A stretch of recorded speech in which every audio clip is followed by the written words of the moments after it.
Welcome to your online school Diksha.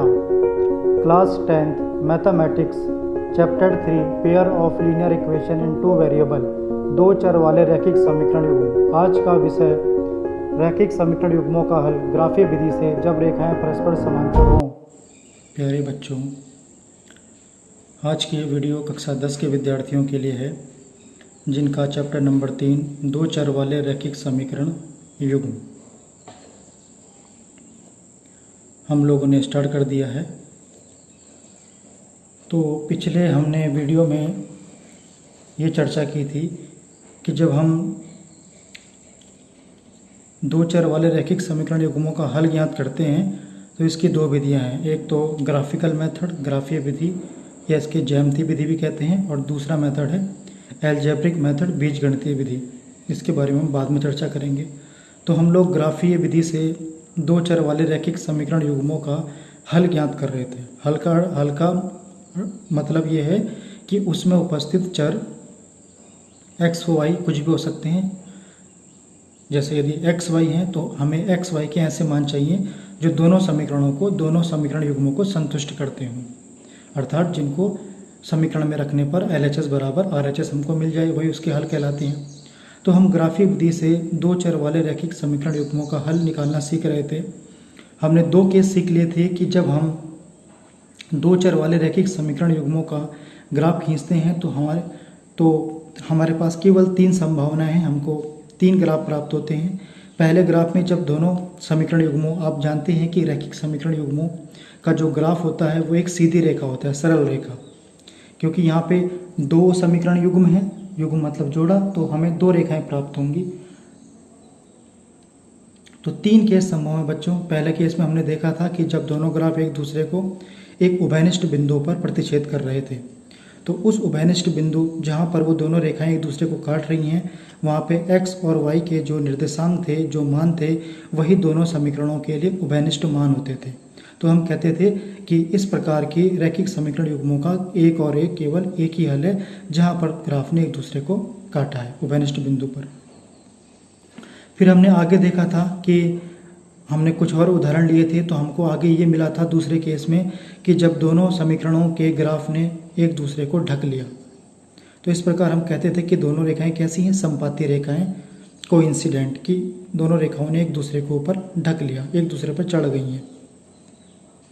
तो ढकने का मतलब ये है, अब देखिए कि आप जानते हैं कि यदि हम ग्राफ खींचते हैं तो उस रेखा पर स्थित प्रत्येक बिंदु मतलब x और y के मान निकलेंगे, वहाँ से वो समीकरणों के हल होते हैं। ठीक, तो इस रेखा पर चूंकि दोनों रेखाओं ने एक दूसरे को ढक लिया है, तो इन रेखाओं पर जितने भी बिंदु स्थित हैं, अनगिनत बिंदु, वो दोनों समीकरणों के लिए उभयनिष्ठ हल होंगे। तो हम कहते थे कि जब हमें ग्राफ समपाती रेखाओं के रूप में मिल जाता है तो उन दोनों रैखिक समीकरण युग्मों के अपरिमित रूप से अनेकों हल हो सकते हैं। क्योंकि आप देख सकते हैं कि इसमें तो आपको अनेकों हल मिलेंगे। यहाँ तो केवल एक बिंदु पर प्रतिच्छेद कर रही थी रेखाएं, तो हमको केवल एक उभयनिष्ठ हल मिला था। लेकिन यहाँ देखिए, यहाँ पे तो अनेकों बिंदुओं पर एक दूसरे को प्रतिच्छेद कर रही हैं, ये मतलब ढक रही हैं ये, तो यहाँ पे हमें अनेकों हल मिलेंगे।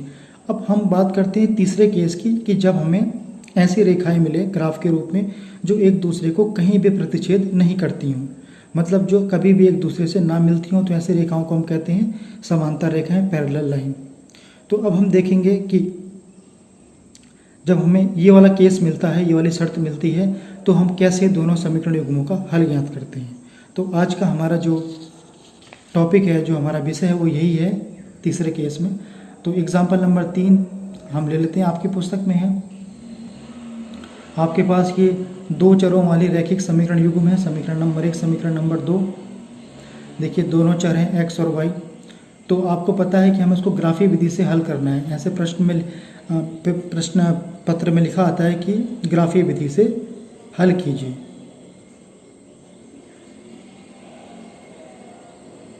तो ग्राफीय विधि से हल करने का मतलब है कि पहले हमको इनका ग्राफ खींचना पड़ेगा।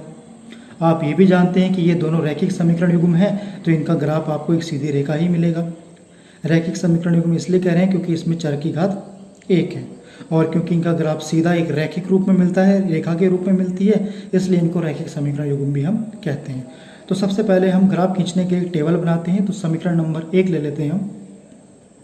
x प्लस 2y माइनस 4 बराबर 0। इसको और सरल कर लेते हैं, एक चर को यहीं रहने देते हैं, दूसरे चर को इधर ले जाते हैं हम, तो -4 इधर आएगा तो प्लस का बन जाएगा, 2y इधर आएगा तो माइनस का 2y।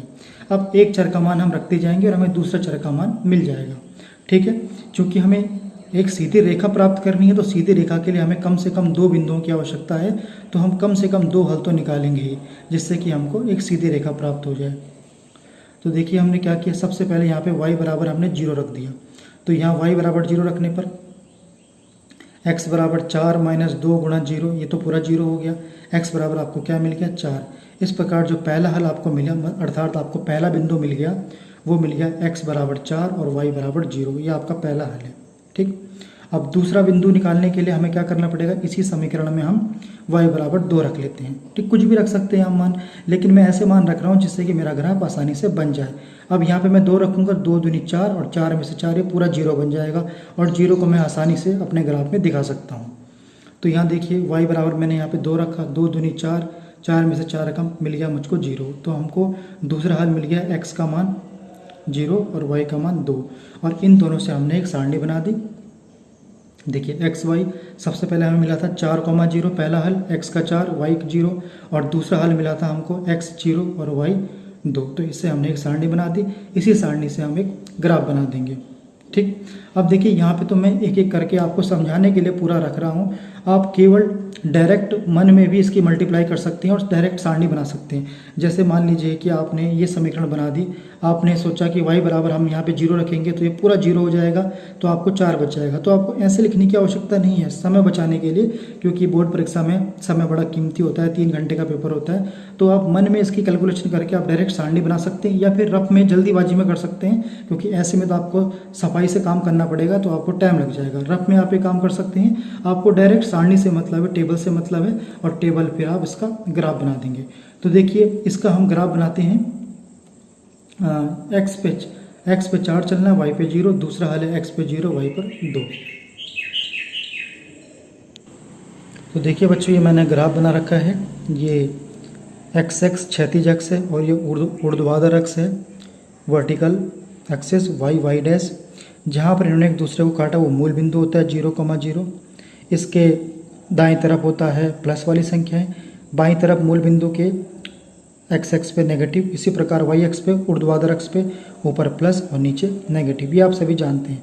पैमाना हमने लिया है, देखिए एक डिब्बा जो लिया है हमने, ये बड़ा डिब्बा, ये 1 इकाई लिया है x पे, और इसी प्रकार y पे भी एक बड़ा डिब्बा हमने 1 इकाई लिया है। तो आप ऐसे लिख देंगे कि पैमाना हमने लिया है x पे 1 डिब्बा बराबर 1 इकाई और y पे 1 डिब्बा बराबर 1 इकाई।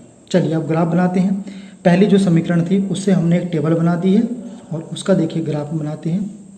तो x पे 4 और y पर 0, तो देखिए x पर प्लस का 4 चलना है, 1 2 3 4 यहाँ पहुँचेंगे, और y पर तो चलना ही नहीं है तो 0। तो यहीं पे वो बिंदु आपको पहला मिल गया, ये आपको मिल गया x पे 4 और y पर आपको मिल गया 0।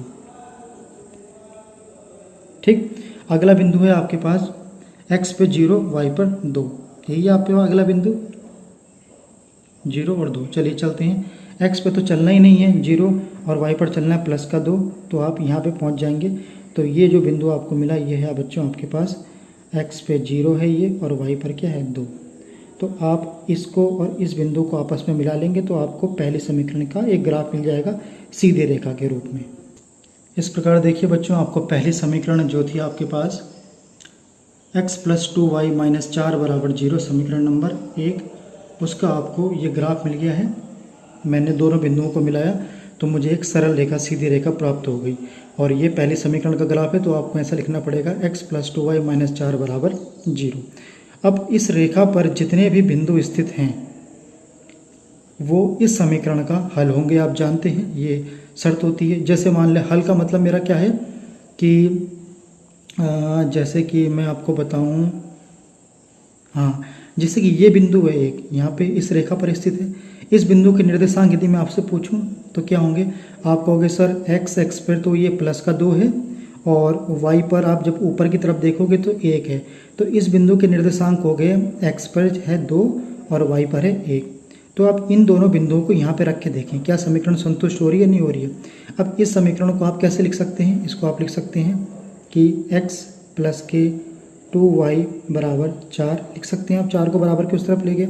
अब देखिए ये बिंदु इस रेखा पर स्थित है, तो हमको देखना है कि क्या ये इसका एक हल होगा नहीं होगा, मतलब इसको ये संतुष्ट करेगा नहीं करेगा। x बराबर 2 है, y बराबर 1 है, रख के देख लेते हैं। 2 + 2 × 1 बराबर 4। अभी तो 2 + के 2, इन दोनों को जोड़े कितना है 4, और 4 ही आपका क्या है दायां पक्ष। तो देखिए समीकरणों को संतुष्ट कर रहे हैं ये, LHS बराबर RHS आपको मिल गया है। तो आपको समझाने का मतलब मेरा यही था कि इस रेखा पर जितने भी बिंदु स्थित हैं वो इस समीकरण का एक हल होंगे। ये आप समझ गए, ठीक। आप कोई सा बिंदु ले लीजिए, इस रेखा पर कोई सा बिंदु ले लीजिए, वो इसका समीकरण का एक हल होगा। जैसे कि मान लीजिए ये बिंदु हम ले लेते हैं, ठीक है, यहाँ पे। तो यहाँ पे देखिए यदि मैं बात करूँ तो यहाँ पे इसके निर्देशांक देखिए, तो x पे तो ये कितना है 6 है, और y पर देखिए y पर कितना है, ये -1 है कि नहीं। अब इसको रख के देख लेते हैं कि क्या इसका हल होगा नहीं होगा। फिर समीकरण नंबर 1 है, x की जगह आपको क्या रखना है 6, और y की जगह आपको क्या रखना है -1, ठीक। तो 6 और 2 = 2, -2, 6 में से 2 कम बचेंगे 4, और 4 ही क्या है आपका दायां पक्ष है। तो 4 बराबर 4 आप ले आए, मतलब ये दोनों समीकरणों को संतुष्ट कर रहे हैं, 6 और -1, तो ये भी इसका एक हल होंगे। तो आप देख रहे हैं कि इस रेखा पर जितने भी बिंदु स्थित हैं वो इस समीकरण का एक हल होंगे। ये बात आप समझ गए, ठीक। अब जो दूसरी समीकरण है उसका भी हम ग्राफ खींच लेते हैं। चलिए दूसरी समीकरण देखिए, समीकरण नंबर 2 हमने ले ली।